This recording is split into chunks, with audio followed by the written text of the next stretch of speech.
So millions of Americans are starting to panic. And I want to explain why this is happening right now.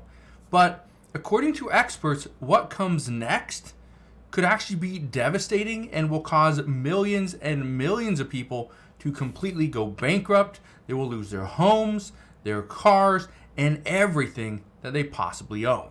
So I want to break all this down in today's video. The one thing that I want to ask you though is, what are you doing to change your financial situation? Because I've talked to many people over the years, and every single time there is something that somebody could be doing to get a little further ahead. So I'm gonna break all this down in just a moment, but all I ask is one thing. It takes 2 seconds. Go ahead, hit that like button if you enjoy these daily updates. And now let's begin.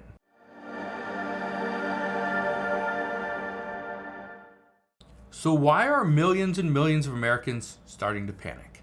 Well, it has to do with prices. It has to do with the money they have in the bank. Just to give you an idea, I talk to many people every single day. This is what somebody told me the other day. They can't afford their rent, or in some cases, if you have a mortgage, you probably can't afford it. They can no longer afford their cars. Insurance is getting too expensive. Food costs keep going up. Medication is still increasing in price. Gas, electricity, and water prices are still on the rise. This is what they told me. Well, here's what I can tell you. If you think prices are coming down, you are wrong. Everything is getting more expensive. But why are experts concerned about what happens next? If we know prices are going to continue to go up, then we need to be aware of that. We need to be prepared for what comes next and potentially paying a little bit more money, right? Well, here's the problem. Here's the downside. Even though everything is getting more expensive and we have to pay more for everything that we need, use, and want, the issue is that wages are not keeping up.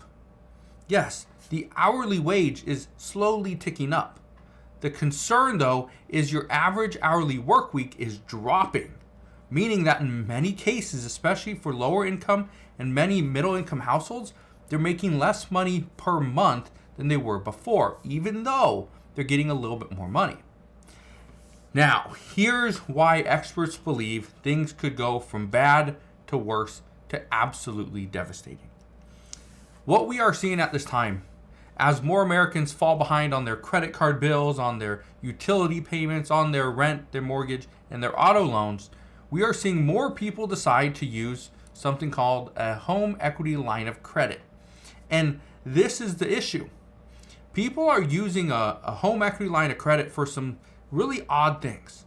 Now, usually when I am talking to people, they always ask, should I use a home equity line of credit to pay off something like a credit card? And for most people, it's a viable option. But here's what you need to understand. Not everybody has the same reasoning behind getting a home equity line of credit. And just recently, we heard from Freddie Mac. They want to, they're going to jump into the secondary mortgage market and make it easier for people to go and get a second mortgage on their home. But here's the concern. What if you can't pay off that mortgage? They will come and take your home. But listen to this. There's a few comments that I received over the past few months. And some of these comments are interesting as to why they should potentially go and get a secondary mortgage or a home equity line of credit. Listen to this person. This person says, and I quote, "I don't have any other choice. I need to tap into my equity in order to pay off all my other bills. My car payment of $876 is too much. I need to just get out of that. So paying off the remaining $11,200 plus dollars is more than needed. I also have 31,000 credit cards that I need to pay off. And once these things happen, then I can finally afford my mortgage. But as of right now, I'm just a few weeks away from missing my first mortgage payment. I think a HELOC is my only option." Now, here's the interesting thing. So this person has $31,000 credit card debt, $11,000 in a car payment, so $32,200 or $42,200. So if they're going to go and get a home equity line of credit, yeah, that's great. You're going to you lock in yourself on a on a loan that's going to have better interest rates than a credit card by quite a bit, and will most likely have better interest rates than an auto loan. So you should save money. You'll be able to pay off that debt faster. You'll pay less to interest. And again, it should all happen much quicker. So that's the good news. That right there is somebody that I think could be in a good position to go and get a home equity line of credit, as long as your credit history is good, as long as you still have a good work history as well, and you're going to make the payments. Listen to this one. This is a completely opposite side. This person says, and I quote, "I took my kids' college savings and bought a new truck 2 years ago, but I had a good reasoning behind it. Everybody said that prices were going up, and if I didn't buy then, that I would regret that decision. Well, now I regret buying the truck using my kids' money. I feel bad, but now I need that money for college, and I think my only option is to take cash out of my home. The benefit, though, of this equity is that I built up is that I can also take a little bit extra to take my son on one last big vacation before he is off to college. Any thoughts or something that I might be missing?" Now, obviously, if you are putting money aside into your kids' college education, and then you go and take that money to go and buy a car, and what many people call an asset, a car, a personal vehicle, is a liability. It's something that you're going to pay for. It's going to go down in value, and then you are liable for any damages, any maintenance, all that stuff. So again, a liability. That probably wasn't the best move. But here's the interesting part. This person wants to go and take out a home equity line of credit in order to either pay off the truck, which I don't think there's a loan against it. I wouldn't assume, because he borrowed from the kids' college education fund.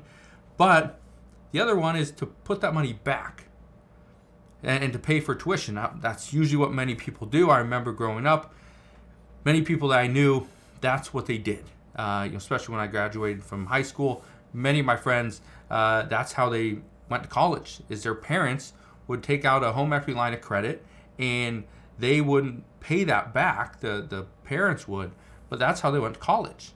And so, could this work? Yes. Was it the best move? Possibly not. But this is why some people say that this is the time to panic, because now we're going from bad to worse to potentially devastating if people cannot pay back their secondary mortgages. But listen to this one. This person says, and I quote, "Every day I get an email or text message, or recently even phone calls, talking about the equity that I have in my home. I know this will make things so much easier on my husband and I, but what do you recommend? Is an equity home loan worth it?" Here's what I can tell you. I can't give you personal, advice, personal financial advice. Not because I'm not licensed or anything like that, but because I don't know your specific situation. Could you afford a secondary mortgage? Or could you not afford to have one? That's a big difference. The one thing that I know, though, is you are going to get hammered from lenders, realtors, everyone's going to be asking, hey, sell your home, or you need to buy this home, or you should go and refinance, or now's a good time to get a HELOC. Everyone's going to be out there. You know why? Because they need the money. They need the money too. You think lenders are just making money hand over fist because there's so many people lined up to get a new loan? Not at 6-7%. There's not a line out the door of people waiting to go and sign up for that. Now, when loans were under 3%, absolutely. People absolutely loved it. I talked to a friend of mine who is a mortgage lender, and he said the same thing. Like, there was appointment after appointment after appointment, and he remembers that in about a month span, he didn't get a single hour to himself because he had appointment after appointment after appointment. People wanting to get in and get a HELOC, refinance their loans. That's what they wanted. Now things are different. And right now, with the real estate market changing, I don't know which direction we go, but the one thing I can tell you is if things go, south quickly, millions of people are going to struggle. We're going to see all these people pay off their loans. But then They're going to go back to those credit cards. They're going to go back to get a new auto loan. They're going to go back and refinance something, and they're going to cause more pain for themselves.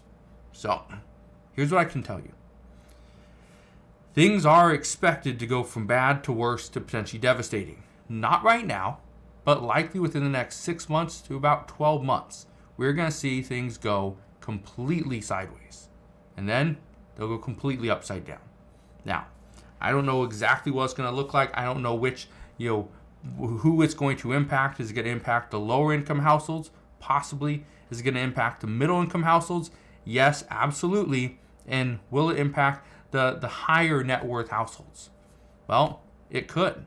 But the one for sure, guaranteed, that is going to impact are the middle income Americans. So, if that's you, be ready. Because again, things could go from bad to worse to devastating very soon. So, we'll see what happens moving forward. All I can tell you is I will be here every step of the way. I'll fill you in on all the latest news and updates. But as of today, that is what we know. So again, thank you guys for watching. Consider subscribing, and I'll see you guys on the next one.